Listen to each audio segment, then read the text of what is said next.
आरूढ़ लगन का क्या कॉन्सेप्ट है, बहुत सरल कॉन्सेप्ट है, इसमें मैं कोई एक्सेप्शंस नहीं लेता हूँ। एक्सेप्शंस इसमें दिए हुए हैं, उसे भूल जाइए या फिर आप कहीं पढ़ लीजिएगा, वो मैं मानता नहीं हूँ, राव साहब भी नहीं मानते, और वो मैंने देखा भी है कि वो सही आता है बिना मानने से।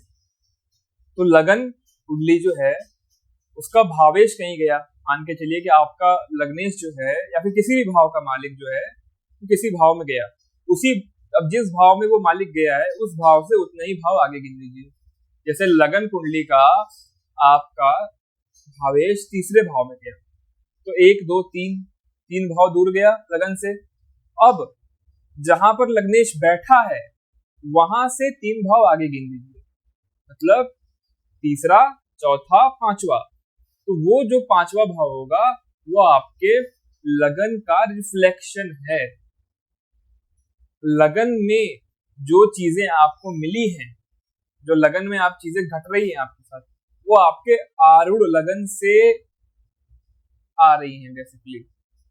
वो उसका रिफ्लेक्शन वहां पर है, उसकी परछाई वो है, ठीक है।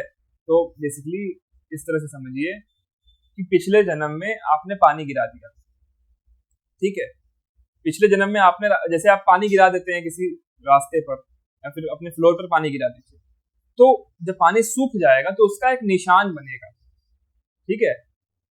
अब इस जन्म में अगर आप पानी गिराएंगे दोबारा तो बहुत ज्यादा चांसेस हैं कि वो पानी उसी रास्ते से फिर बहे जहां पर उसने निशान पहले बनाया था, ठीक है।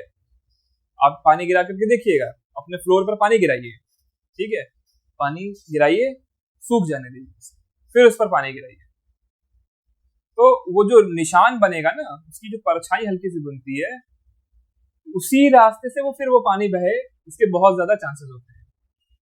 तो इसके विषय में मैं ये कहता हूं कि आपके जो पिछले जन्म के संस्कार होते हैं वो इस जन्म में आदत बन जाती है, और इस जन्म की जो आदतें हैं वो अगले जन्म की संस्कार बनते हैं। वे इसी तरह से है बेसिकली। तो आरूढ़ का जो खेल है ना, आरूढ़ लगन, पद लगन, जो भी इसे कहें, वो इसी का खेल है बस। ये आपके वो जो परछाई है वो यही दिखा रही है कि परछाई क्या छोड़ी है तुमने पिछले जन्म में, ठीक है। ये समझिए, बहुत बड़ा सूत्र मैंने दिया है आज कि आरूढ़ पद क्या से क्या देखा जाता है, जो परछाई छोड़ी है आपने। क्यों मैं ऐसा कह रहा हूं, देखिए, आपको जो भी हानि होती है, ठीक है, या फिर आप जो भी, जैसे आपके 12वें भाव का जो भावात भवन होता है वो 11वें भाव में होता है, ठीक है। तो आप वही चीज दे पाते हैं जो आपको लाभ होता है बेसिकली, ठीक है, और आप उतना ही दे पाएंगे जितना आपको लाभ होगा। मतलब आपको दान करना है, आपके पास 11वें भाव में कुछ है ही नहीं, तो आप देंगे कुछ नहीं देंगे, ठीक है। और आप देंगे वही जो आपके पास होगा, कुछ तो और तो देंगे नहीं, जो आपको लाभ होगा वही ना 12वें में देंगे, 12वें भाव में। तो 12वें भाव का भावात भुवम क्या हो रहा है, आपका 11वां भाव हो रहा है। तो आप अल्टीमेटली क्या दे रहे हैं, जो आप लाभ कमा रहे हैं, ठीक है।